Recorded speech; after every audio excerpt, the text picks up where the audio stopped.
100,000 people attempt suicide each year because of debt. That is 100,000 people. Yeah, that's crazy. Hello and welcome to A1 Money. My name's JJ. I talk all things finance. I have a serious topic today. It is reported that 100,000 people attempt suicide in the UK over debt. Yeah, 100,000 people. Now that sounds like a big number, but numbers can cloud our emotion. To just show how many people that is. 100,000 people is enough to fill up Wembley Stadium and still have 10,000 people left over. These are people like you and I, like your brother, sister, mom and dad. Real human beings. I'm trying to emphasize how many people attempt suicide over debt. This video is to tell you why you should never ever under any circumstance, ever, do you hear me, ever, contemplate about taking your life over something as stupid as debt. Now, I understand that it's easy for someone that isn't in your position to talk about not ending your life over debt, but for the person in that situation, it can be a very difficult burden to carry. The feeling of shame and guilt, your judgment is clouded, and you are stressed and frightened, and that's just not a good mix. When people talk about debt, and the feeling they have when they are in debt, most people will tell you it feels like they are trapped. It feels like they are sinking and can't keep their head above water. They feel like they are in some sort of a prison and can't escape from it. It doesn't matter the amount of debt. The overwhelming feeling for anyone that is in debt is that they are trapped in a prison, and that's the biggest thing. People don't want to feel trapped. They don't want to feel like they can't get out. It makes you feel suffocated, combining all these emotions, being scared and frightened, feeling like a failure, can lead people to the edge. Now in a real prison, you have a set amount of time you are going to be in prison for, and you can get released early for good behavior. But in a debt prison, there is no release date, and to add on to that misery, the interest rate and charges keep on increasing, meaning the debt keeps on getting bigger and bigger, so people panic and try to slow the increase. They try to borrow money, maybe from payday loan companies, maybe from friends, or they utilize some other credit facilities to try and reduce their debt, which just puts them into more debt and more debt. So basically it's like their sentence went up and up. This shatters any dreams they had for the future, any dreams of buying their own house, going to holidays, having that comfortable, secure life, being financially free. It ruins their dreams and hopes for the future. So, why keep living if there's no future, they think to themselves. You see how it can lead people to the edge? People think, if they end it, all their problems will go and disappear, and it will, but so will their life, but the debt hasn't been resolved. See, the people that you owe the debt to, the banks, the debt collectors, they do not give a damn that you killed yourself. Do you think they care?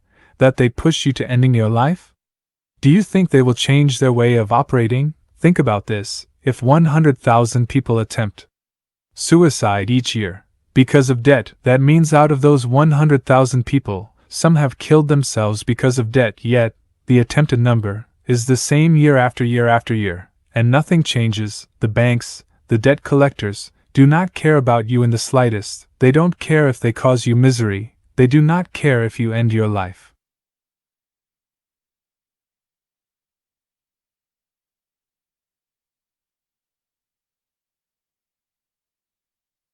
You see, what happens after you have killed yourself, because of debt, the debt collectors or the banks, whoever you owe money to, they try to get anything that's of value that you have, your assets, anything. They are like parasites. They try to scavenge to see what scraps of money they can get before you are even laid to rest. So why the F do you care about them? Why the F are you driving yourself crazy? Because heartless people and heartless corporations are chasing you for debt, owed money, something that is not real. Money is not real, it is digits and paper that is valueless. What value does it have? Think about it. If you were stranded on an island, do you think this money is going to be valuable? Can you plant this money? And will it grow you food that you need to eat? Can you make shelter with this money for you to sleep in? Can you make clothes with this money to wear? The only value money will give you in a deserted island is you can throw it in the fire to keep the fire lit and keep you warm. That's it.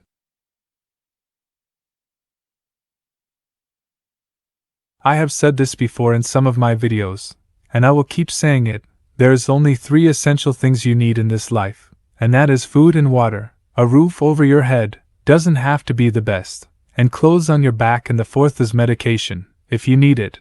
That's it, everything else is a luxury. Cast your mind back to when the pandemic started. What were people worrying about? And what did they panic buy and stockpile? Exactly, food, medication, and people were worrying about keeping a roof over their head, and clothes is a given.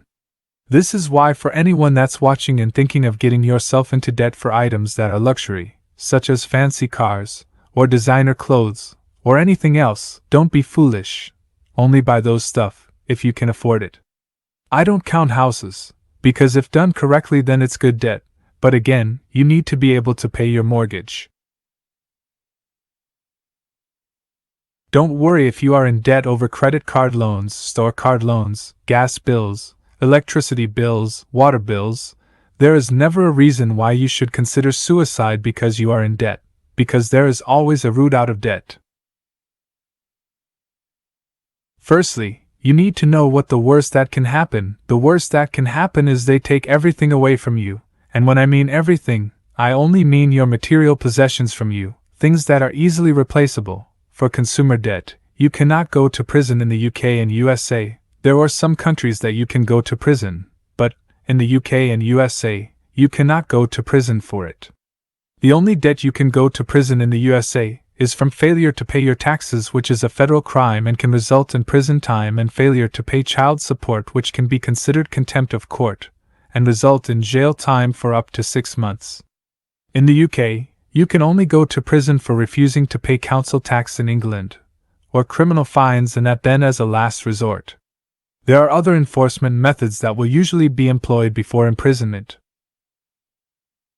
So, for consumer debt, you cannot go to prison, and if debt collectors imply or directly tell you that you can, then that is a form of harassment, and you can use that to complain to the debt collectors and to the trading standards. The worst that they can do is take your stuff, which is material. They can't take the things that you really love, which is they cannot take away your life. They cannot take away your family or friends. All they can do is take away your stuff. The most powerful tool is still with you, your brain. As long as you are sane and have your health, then you can get yourself back up and deal with any adversity that comes your way. You can replace everything that was taken, but you cannot replace your life. If companies say they will send the bailiffs around to your property to take your possessions, they can only send bailiffs around if they have successfully taken you to court. Then a bailiff can be appointed. A debt collection company cannot appoint a bailiff to go to your house unless the courts have granted them that. The exception to this is, if you fail to pay your council tax or are convicted of an offense, and do not pay the fine. In this instance, the court can hire a private bailiff to collect your debt. Also, the chances of bailiffs coming to your property to recover money owed on an unsecured debt such as a personal loan, credit card, or overdraft is slim to none, because debt collectors and creditors cannot be bothered to go down this route. And the reason is because the court process is too long, it's too costly, and it's too time-consuming to administer. They know that their efforts are best used on people who would just pay their debts. And if they do send bailiffs to your door, you need to invite them into your house before they can do anything, and if you know what time the bailiffs are coming, just take all the crap that you have been meaning to throw out, or give to the charity shop, or sell online, and put it outside and give it to them. Take photos and videos of them taking it, get them to give you a copy of them taking it. And they will jot down everything and take it and sell it, and they will take that amount of your debt while you work with the correct agencies to help you with this. In the UK, you have the Citizens Advice Bureau that is there to help you with things like this. Now, if you are scared of losing your house, well, the last thing that the government want is to have to deal with a family on the street. The government do not want to pick up the cost. You need to understand that.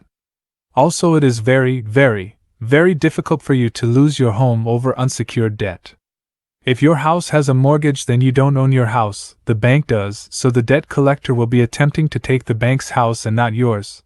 And do you think the bank is just going to let someone come in and take their property when it belongs to them? Doubt that's going to happen. For a debt collection agency to get an unsecured loan attached to your house, they are first going to have to get a county court judgment against you, then they are going to have to apply for a charging order, and the application for a charging order always has 2 stages. First, your creditor has to get an interim order, and then a final order. Then they are going to have to apply to the courts for an order for sale for them to then force you to sell your house. By the way, while all these court cases is happening, you have the chance to appeal, state, and show your financial hardship. There is no guarantee the debt collector is going to get all these decisions, and furthermore it is really time-consuming and labor-intensive for the debt collector to do this, and for all these decisions to have gone the debt collector's way is, for you not to have obligated or shown that you are unwilling to work with them. But if you have made payments, worked on a debt repayment plan, shown that you are willing to work with them, then they have no grounds to take you this far, and they most likely will not be able to get a charging order on you. To add to that, if you have joint ownership of your property, but the debt is in your name, then the court can only make a charging order on the share of the property you own. Other people who live with you who don't own the property can say they have a beneficial interest in the property. This means the court must think about how a charging order or an order for sale will affect them. The court needs to think about how making a charging order will affect all the people who live with you, such as your partner, kids, elder relative, anyone that lives with you. The court needs to think about it, and if it will cause them hardship or suffering. This could make it harder for the creditor to get a charging order or an order for sale. That's why it's very important for the court to know about these people. For you to have a chance of losing your property, the debt collector has to make you bankrupt. Also, if they make you bankrupt, there is no guarantee that you will lose your house if you're made bankrupt, because you have to remember that your housing mortgage is owned by the bank, so it is the bank that will make the final decision as to whether they're happy for the asset to be put into bankruptcy or not. The creditor or the debt collector has to spend the time going through the entire process and pay a fee in order for you to be made bankrupt with no guarantee of them getting any money back. And also the Financial Conduct Authority, the FCA, do not really approve of this course of action. So, what I'm telling you is that it is extremely hard for anyone to make you lose your house from an unsecured debt. It is very unlikely. See, the system is rigged because you need good credit score to get loans and mortgages, and you need good credit to get a favorable loan and mortgage. But if you don't use the credit cards properly and wisely, then it can ruin and destroy your life and future. The economy is backed by debt, and the more debt you are in, the better for the banks. I believe anyone under 25 should not get a credit card. I don't care what these internet gurus and finance channels tell you. Most people under 25 should not get a credit card. You should get a credit card when you have experienced life, have had a couple of years of work under your belt, and understand finance, and your personal finance, and how credit cards work, how you should use them, and why you should use them, and are responsible. Your life is way too precious for you to give up because of banks and consumer debt collectors. Just always know that money isn't real, it's a tool that we use, and we need to use it to our benefits. And remember, the only thing you should not want to lose is your family and your freedom. And good news, no bank or debt collector can take your family as payment. And you cannot go to prison for consumer unsecured debts in the UK and USA. There are some countries that you can go to prison for in some extreme cases, but the UK and USA are not these countries. Hope this video was helpful for you guys, and share with anyone that is in need. So that's the video. Make sure to subscribe, give it a like, and let me know your thoughts in the comments section below. Check out this video that's on screen now, and catch you in the next one.